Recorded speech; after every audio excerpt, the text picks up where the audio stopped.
नाज़िन उडेरो लाल ॻोठ अल्लाह बचायो हिंगोरो में आल हिंगोरा नौजवान इतिहाद जी गॾिजाणी कोठाई वई, जंहिंमें हिंगोरा बिरादरी जे माण्हुनि वॾे अंग में शिरकत कई। उन हवाले सां ॾिसूं था गुल मोहम्मद हिंगोरो जी ही रिपोर्ट।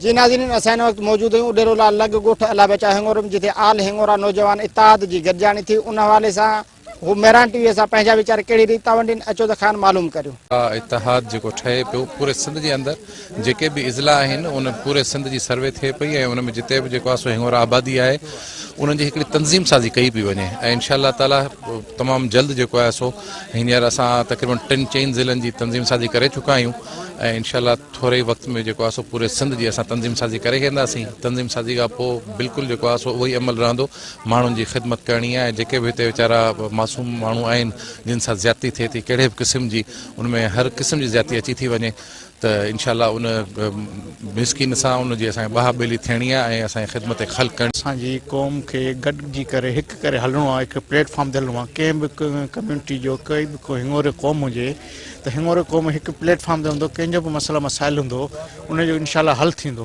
त असांखे पहिरीं इहा ख़बर पए त असांजी कम्यूनिटी कहिड़नि कहिड़नि ज़िलनि में रहे थी ऐं उन्हनि सां कहिड़ा कहिड़ा मसइला आहिनि, पोइ असीं गॾियल तौर ते कोशिशूं कंदासीं ऐं जीअं ही 21 सदी बि हले उन दौर जी तक़ाज़ा बि आहे त असां गॾियल तौर हिकु इतिहाद जे प्लेटफॉर्म ते हुजूं। असां सभिनी दोस्तनि जी जेके बि हिन ग्रुप में आहियूं, हिन ग्रुप जे तवसल सां जेके बि हिन में मेंबर आहियूं, उन्हनि सभिनी जो इहो ई मक़सदु आहे त पंहिंजी बिरादरी खे मुतहद करियूं, मुनज़म करियूं ऐं जिते जिते उन्हनि सां हलंदड़ मसइला आहिनि जा के नंढियूं वॾियूं तकलीफ़ूं आहिनि त उन्हनि खे हल करियूं ऐं तइलीम जे हिसाब सां उहे मसइला हुजनि, सिहत जे हिसाब सां हुजनि या पाणी जे हिसाब सां हुजनि।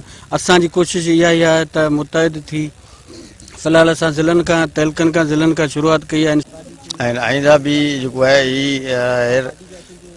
मटियारी मां शुरू थियो प्रोग्राम ऐं ठठे में बि बाडी ठही वई, ईअं सॼे सिंध में बाडियूं ठहंदियूं।